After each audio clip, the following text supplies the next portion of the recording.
Hello, my name is Joel Windsor, manager of MusicFestivalSuite.com. Windsor Graphics is pleased to offer Music Festival Suite to festivals across Canada. You are watching this video because you are a volunteer or employee of a festival that subscribes to Music Festival Suite.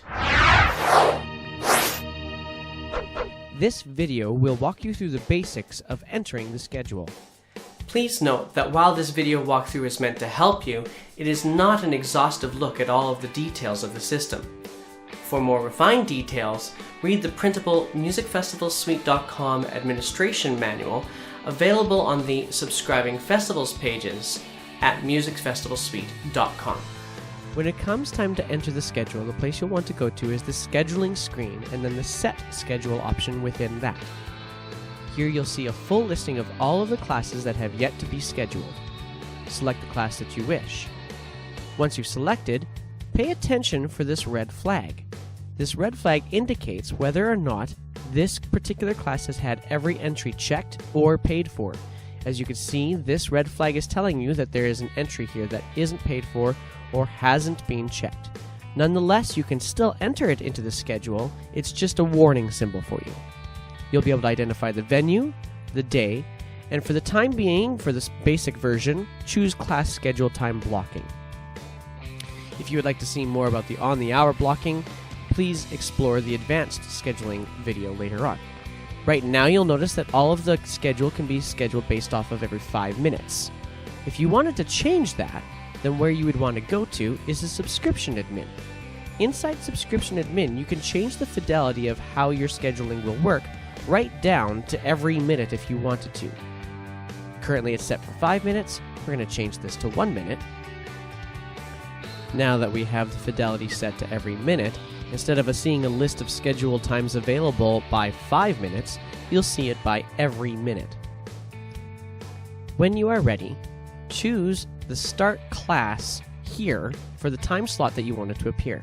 The next screen you're going to see is our conflict checker. As you can see, this is the time and the location that you're trying to schedule this particular class in, and the right side of the screen says that there are no conflicts, so you can click Continue. Now that class is entered and is no longer in the list. So choose the next class you wish to enter. Again, select the venue. This time we're going to choose a different venue so that you can see what happens when there are potential conflicts.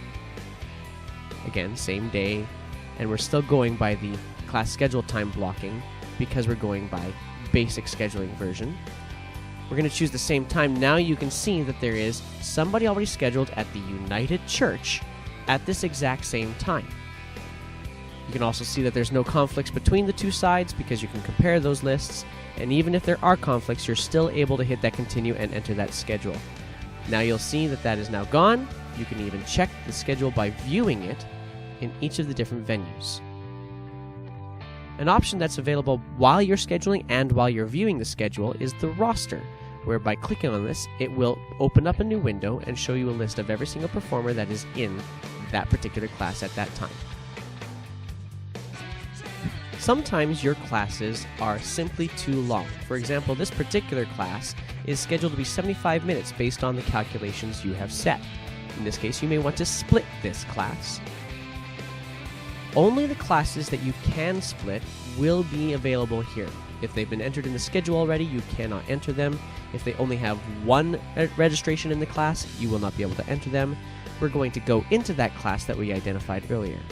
Here you can see a list of every single registration in that class, including who the teachers are for each of them, what the performing pieces are, and their birth dates, all listed available here.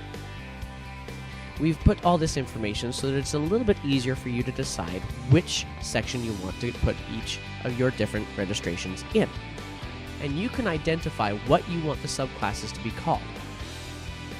In this case, we recognize that there's a number of students who are all being taught by the same teacher. So we're going to put 2 of those students by that teacher in one of the subclasses, and the other 2 students in the other subclass. There's another teacher here who has 2 performers in it, and again, we're going to split them up as well. And of course, you can choose how you're going to do that based off of your own festival's philosophy. We can also compare the birthdays, and in this case, I'm going to be putting the younger students in the B subclass, and the older students in the A subclass. Now you can change your subclasses to be any letter, number, phrase that you wish. For example, we don't have to go with A or B. We can go with, say, morning, or AM, or any other designator that you wish. In this case, we're simply going to stick with A and B. Once you've separated them the way you want, click Save, and as you go to set the schedule again, you will notice in the list that not only are the classes available, but you'll also be able to identify the subclasses. Music Festival Suite has automatically recalculated based off of the extra stage time, class close time, time between entrance, etc., so that you don't have to do those calculations. And now you can enter these in your schedule.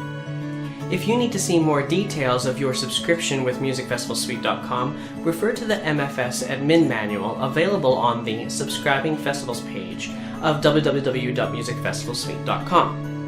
If you need an answer not provided in the manual, please feel free to send your questions to support@musicfestivalsuite.com. Thank you for viewing this administrative tutorial.